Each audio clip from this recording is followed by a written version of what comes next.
Ground based air traffic control ground से ही airplanes की flying navigate करती है। यहाँ पे जो आप पॉइंट ए देख रहे हैं ये है observation point, ground observation point. और जो ये पी पॉइंट है, इस पी पॉइंट में कोई एक एयरप्लेन मूव हो रहा है फ्रॉम पी टू क्यू, लेकिन जो इनकी जो हाइट है वो कांस्टेंट है, मतलब सेम है। तो यहाँ पे पी पोजीशन से क्यू पोजीशन में 30 सेकेंड्स के अंदर एक कोई प्लेन पहुँच जाता है, और यहाँ पे जो हाइट है वो थ्रू आउट कॉन्स्टेंट है। तो इस क्वेश्चन में आपको बोला गया है कि इसमें जो एंगल ऑफ एलिवेशन पहले 60 डिग्री था ग्राउंड पॉइंट से, लेकिन फिर हो गया वो 30 डिग्री। इस क्वेश्चन को सॉल्व करने के लिए आपको tan 30 की वैल्यू बतानी चाहिए, जो कि 1/√3 होता है। tan 60 की वैल्यू होती है √3, tan 45 की वैल्यू होती है 1, और मीटर पर सेकेंड को किलोमीटर पर आवर कन्वर्ट करने के लिए मल्टीप्लाई कर देते हैं 18/5 से। तो हमें डिस्टेंस P से Q के बीच में जो डिस्टेंस है वो हमें फाइंड आउट करना है। चलिए बढ़ते हैं क्वेश्चन की तरफ। तो फर्स्ट क्वेश्चन है कि आपको एक नीट लेवल डायग्राम बनाना है, जो भी आपने क्वेश्चन में सिचुएशन देखा। तो यहाँ पे P एंड Q है पोजीशन ऑफ प्लेन्स, और जो A है वो ऑब्जर्वेशन पॉइंट है।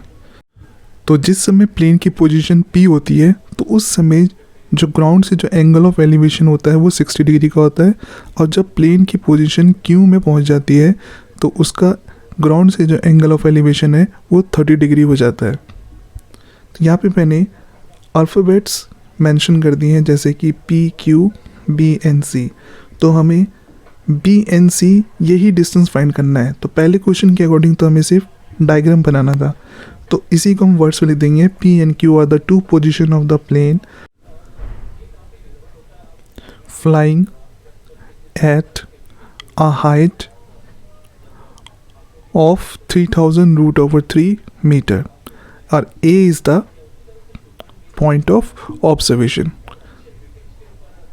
Next question is, what is the distance traveled by the plane in 30 seconds? So in triangle PAB tan 60 degree हो जाएगा आपका PB/AB। tan 60 होता है √3, PB जो है वो हमें 3000√3 है, और AB हमें पता नहीं, तो इससे AB निकल जाएगा आपका 3000 मीटर।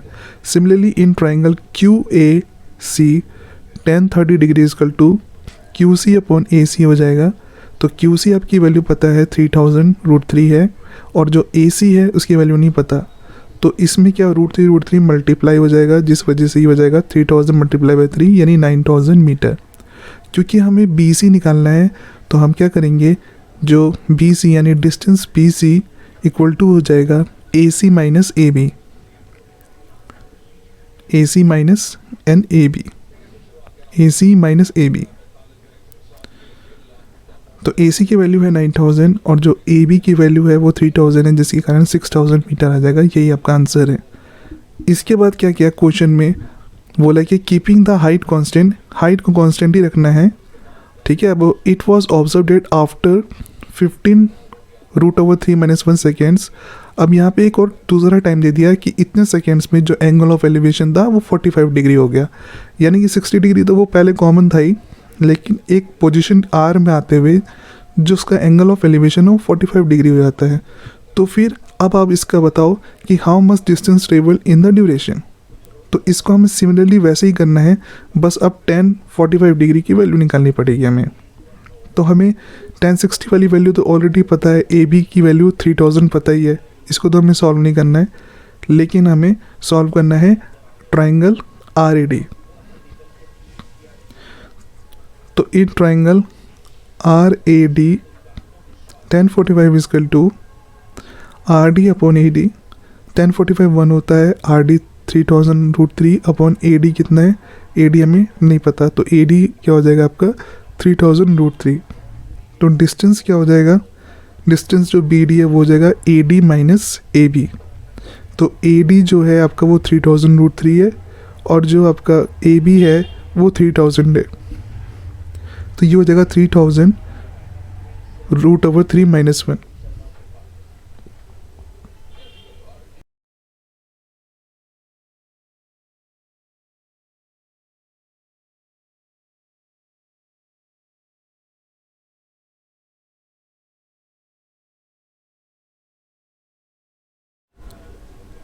तो ये हो जाएगा आपका 3000 bracket star root over 3 - 1 metre. अब नेक्स्ट थर्ड क्वेश्चन है, what is the speed of the plane. Speed होता है डिस्टेंस अपॉन टाइम। को पहले क्वेश्चन के अकॉर्डिंग हमारा डिस्टेंस 6000 निकला था और टाइम 30 सेकेंड में पूछा था, तो 200 मीटर पर सेकेंड हो जाएगा।